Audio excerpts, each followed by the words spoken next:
Shalom Aleichem Betsem Hamasyah. Bertemu kembali bersama saya dalam channel Lismen Saudara.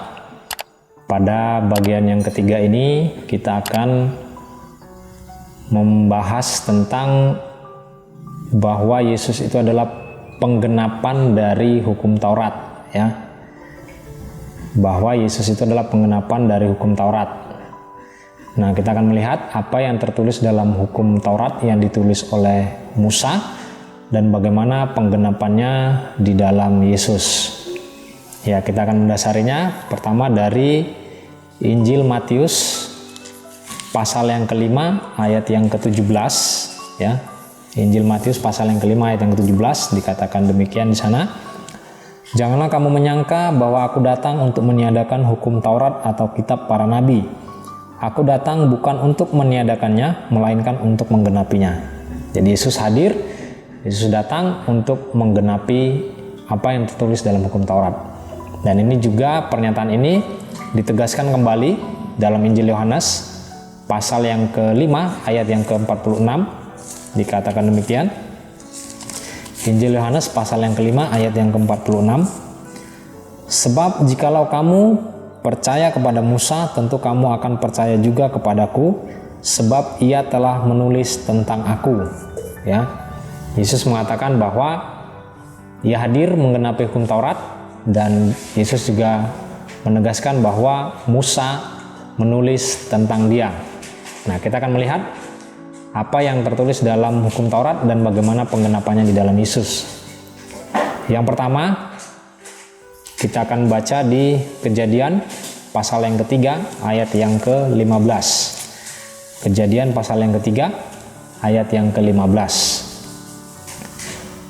Aku akan mengadakan permusuhan antara engkau dan perempuan ini, antara keturunanmu dan keturunannya. Keturunannya akan meremukkan kepalamu dan engkau akan meremukkan tumitnya. Nah, jadi ini peristiwanya adalah ketika Adam dan Hawa melanggar perintah Allah, ya. Allah memerintahkan untuk tidak memakan buah dari pohon pengetahuan yang baik dan yang buruk, tapi mereka melanggarnya, mereka memakannya, mereka mengikuti godaan iblis, ya, dalam wujud ular itu. Nah, kemudian Allah murka, kemudian tanah dikutuk, dan kemudian juga satu statement yang perlu kita perhatikan baik-baik di sini. Allah mengatakan kepada si ular, yaitu kepada iblis, ya. Ular di situ adalah iblis, karena ular itu berbisa dan lidahnya bercabang dua, melambangkan bahwa iblis adalah pembunuh dan pendusta. Ya, makanya di ayat-ayat lain di dalam Injil banyak sekali dikatakan iblis itu adalah pembunuh dan pendusta. Makanya yang paling tepat menggambarkan iblis adalah ular. Ya.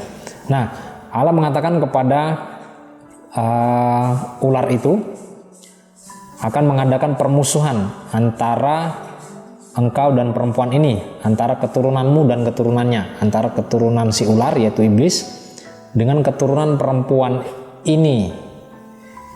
Nah, ini yang menarik untuk kita perhatikan baik-baik, ya. Di dalam tradisi Yahudi, khususnya di zaman Musa, ya, kita bisa melihat, dan di dalam Alkitab juga kita bisa melihat, ketika Alkitab menyebutkan keturunan, maka pasti disebutkan yang dicatatkan itu adalah dari garis laki-laki, patrilinear, ya, dari garis ayahnya. Iya kan? Maka ini sesuatu yang menarik untuk kita perhatikan. Allah mengatakan antara keturunan perempuan ini, keturunan perempuan, bukan dikatakan dari keturunan Adam. Maka ada makna yang perlu kita pahami di sini, dan ini juga sesuai dengan ajaran dalam tradisi gereja purba, ya, dalam tradisi bapak-bapak gereja. Ini yang dikatakan sebagai proto-evangelisasi, proto-evangelion, ya.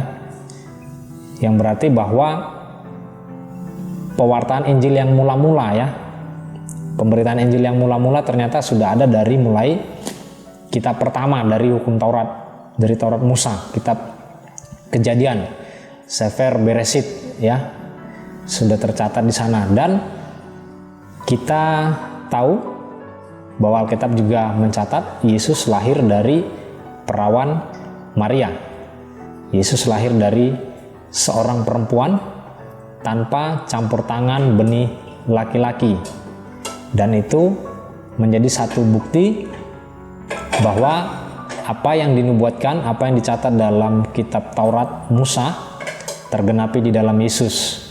Dikatakan bahwa akan ada permusuhan antara keturunan perempuan itu dengan iblis. Keturunan perempuan itu akan meremukkan kepala iblis. Ini melambangkan bahwa ada satu keturunan dari perempuan yang akan mengalahkan iblis, meremukkan kepalanya.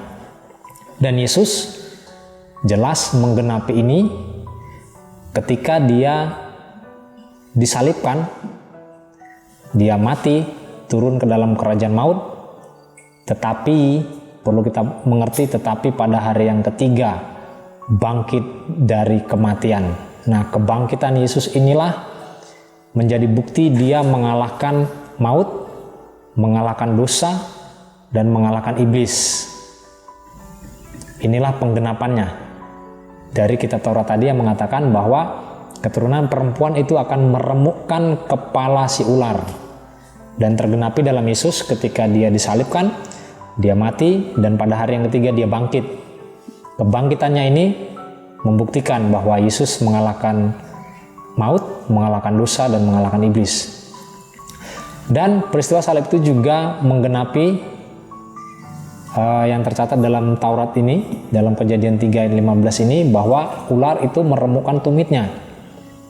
Ya, ketika Yesus disalib, ya, Yesus disalib, disitulah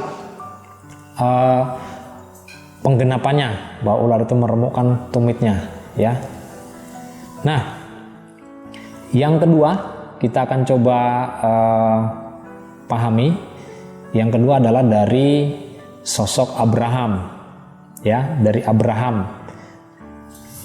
Kitab Taurat juga mencatat dalam Kejadian pasal 22 ayat yang ke-18. Ini juga penting untuk kita perhatikan nubuatan ini. Kejadian pasal 22 ayat yang ke-18 dikatakan begini, oleh keturunanmu lah semua bangsa di bumi akan mendapat berkat, karena engkau mendengarkan firmanku. Oleh keturunanmu. Ini Allah berfirman kepada Abraham. Perhatikan juga baik-baik ayat ini. Dikatakan oleh keturunanmu berarti tunggal, satu. Bahwa ada satu keturunan nanti dari Abraham, dan semua bangsa di muka bumi akan mendapat berkat melalui satu keturunan itu. Maka pertanyaannya adalah siapakah keturunan itu, gitu ya.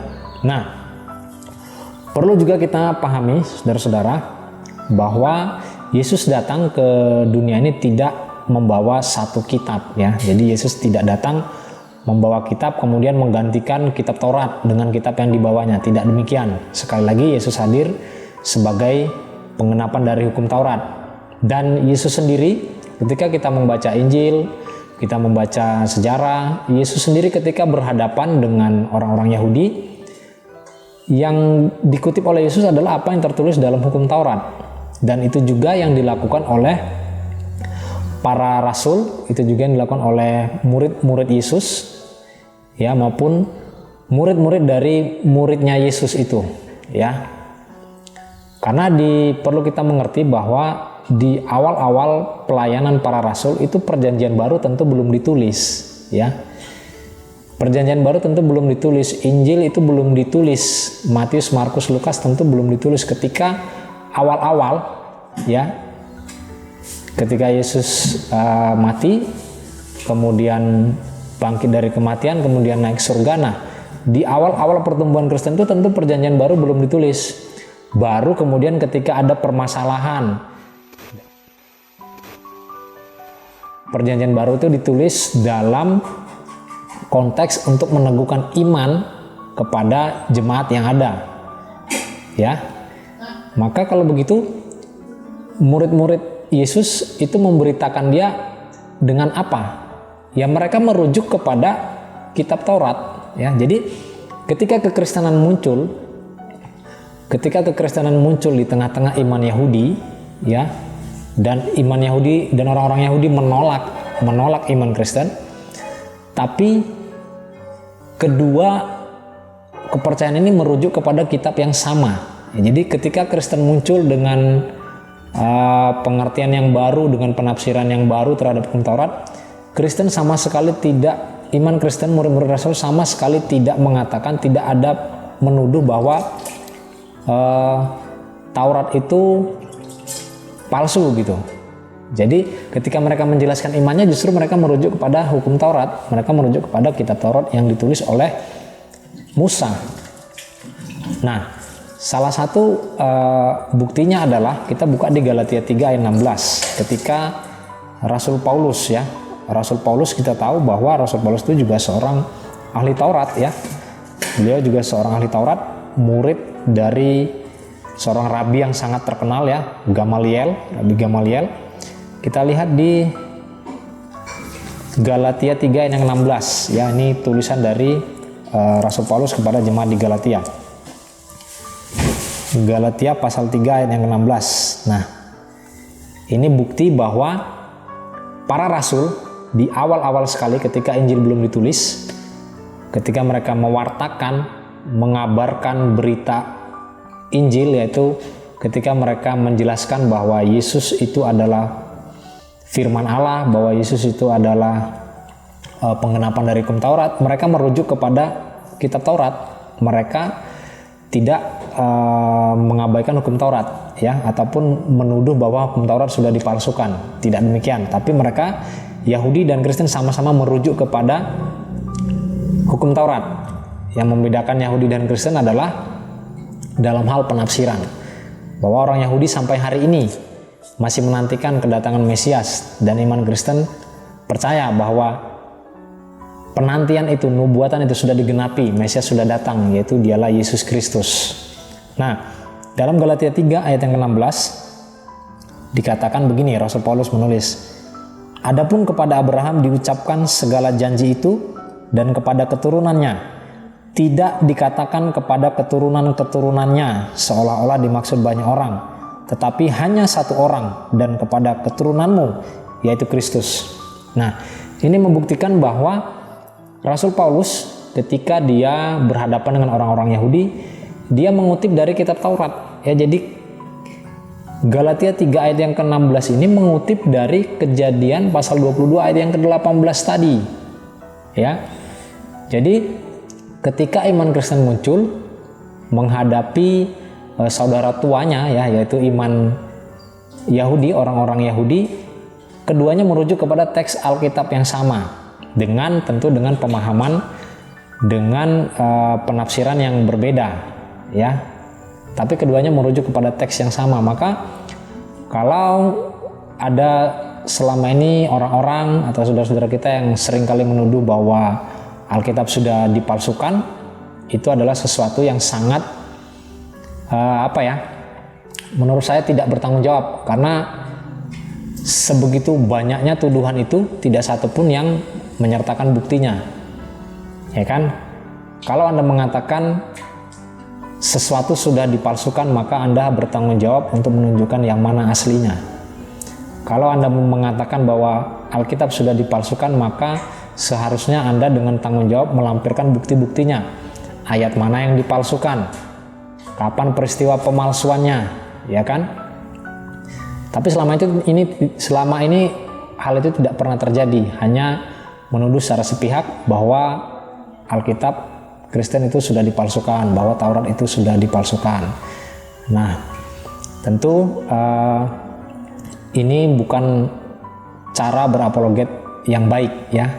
Tapi kita tidak membahas ke sana ya. Kita tidak membahas persoalan itu. Pada kesempatan ini saya hanya menjelaskan, membuktikan bahwa Yesus itu adalah benar-benar penggenapan dari hukum Taurat ya. Yang pertama kita sudah baca tadi di Kejadian 3 ayat yang ke-15, dan penggenapannya di dalam Yesus. Dalam Kejadian 3 ayat 15 dikatakan keturunan seorang perempuan, dan Yesus lahir dari perempuan tanpa benih seorang laki-laki, dan dikatakan bahwa keturunan perempuan itu akan meremukkan kepala ular, kepala iblis, dan dibuktikan itu dalam peristiwa salib ketika Yesus mati dan pada hari ketiga bangkit. Itu adalah satu peristiwa kemenangan. Yesus mengalahkan maut, karena tidak satu orang pun yang mati bisa bangkit, ya. Tidak ada satu orang pun yang bisa mengalahkan kuasa maut. Tidak ada seorang pun yang bisa mengalahkan dosa. Tidak ada seorang pun yang bisa mengalahkan iblis selain daripada Allah sendiri. Karena kita tahu pada video sebelumnya saya sudah menjelaskan bahwa Yesus itu adalah firman Allah. Maka dia mampu bangkit dari kematian, dia mampu mengalahkan dosa, dia mampu mengalahkan iblis, karena dia adalah firman Allah yang adalah Allah sendiri. Nah, baik. Yang ketiga, saudara-saudara, kita akan melihat apa yang tertulis dalam kitab Taurat Musa dan penggenapannya di dalam Yesus, yaitu satu tokoh lagi yang juga tokoh yang sangat penting di dalam ketiga agama Semitik, yaitu Yahudi, Kristen, dan Islam, yaitu Musa. Ya, Musa kita akan melihat di dalam Ulangan pasal yang ke-18 ayat yang ke-15. Ulangan pasal yang ke-18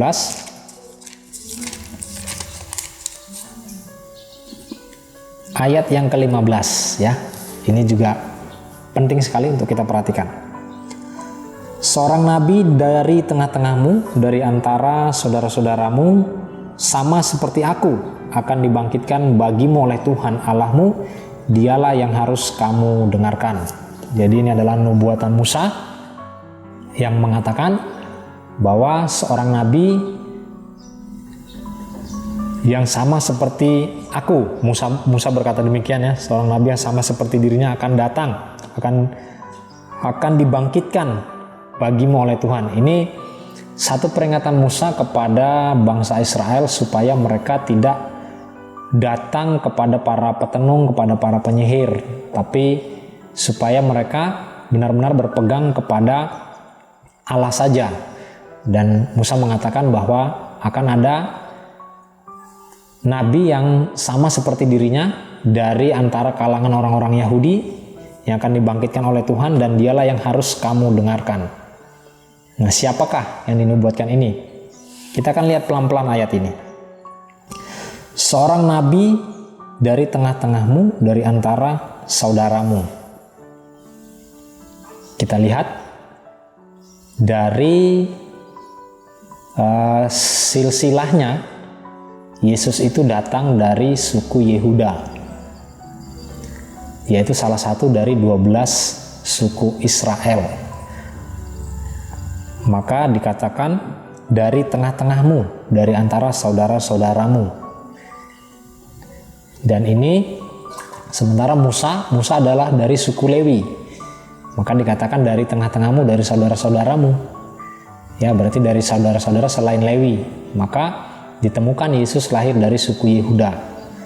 Cocok, ya, dari suku Yehuda, dari tengah-tengah bangsa Israel. Kemudian sama seperti aku. Apanya yang sama? Ya. Yang pertama, kita bisa melihat bahwa Musa adalah satu nabi yang dikenal memiliki kedekatan yang sangat intim dengan Allah, kedekatan yang tidak ada nabi lain yang begitu dekat dengan Allah selain Musa. Bahkan Taurat mencatat bahwa Musa berbicara dengan Allah seperti seorang sahabat berhadapan muka dengan muka. Tetapi ini sekali lagi tentu ini bahasa kiasan, karena tidak mungkin seorang manusia melihat Allah yang adalah roh adanya. Ini menggambarkan satu kedekatan Musa yang begitu indahnya kedekatan Musa dengan Allah. Dan yang kedua, kita tahu Musa itu melakukan begitu banyak mukjizat yang luar biasa. Ya. Mukjizat yang dilakukan oleh Musa begitu luar biasa ketika membawa umat Israel itu keluar dari Mesir. Kemudian membelah laut, dan banyak lagi mukjizat yang dilakukan melalui Musa, ya, mukjizat yang dilakukan Allah melalui Musa. Dan yang ketiga adalah Musa adalah nabi yang membawa umat Israel dari pembebasan, yang membawa umat Israel keluar dari perbudakan, ya, membebaskan umat Israel dari perbudakan Fir'aun. Nah, 3 poin ini yang penting dari tokoh ini, dari Nabi Musa ini, dan kita akan lihat penggenapannya dalam Yesus. Yang pertama, Musa adalah dari keturunan Lewi, dan dikatakan dari saudaranya bahwa Yesus itu digenapi bahwa Yesus dari Yehuda. Dan yang kedua, Musa melakukan mukjizat yang luar biasa. Kita melihat bahwa Yesus juga melakukan mukjizat yang luar biasa. Bahkan mukjizat itu tidak hanya dicatat dalam Injil, dalam Al-Quran juga dicatat mukjizat-mukjizat yang dilakukan oleh Yesus. Nah, kemudian Musa itu kedekatan yang luar biasa dengan Allah. Nah, Yesus sendiri adalah firman Allah. Firman Allah yang berasal dari Allah, ya. Firman Allah yang muncul menjadi manusia. Kurang dekat apalagi? Adakah yang lebih dekat, ya kan? Adakah yang lebih dekat dengan Allah selain daripada firman-Nya sendiri? Ya, maka ini katakan firman Allah yang adalah Allah sendiri yang muncul menjadi manusia. Yang ketiga, Musa Musa diutus untuk misi pembebasan dari perbudakan Mesir. Maka Yesus hadir, ya, firman Allah itu muncul menjadi manusia, yaitu Yesus hadir untuk membawa misi pembebasan bagi umat manusia. Tapi bukan lagi dalam makna pembebasan dari perbudakan jasmani, tetapi pembebasan dari kuasa dosa, ya, pembebasan dari maut, pembebasan dari kuasa iblis.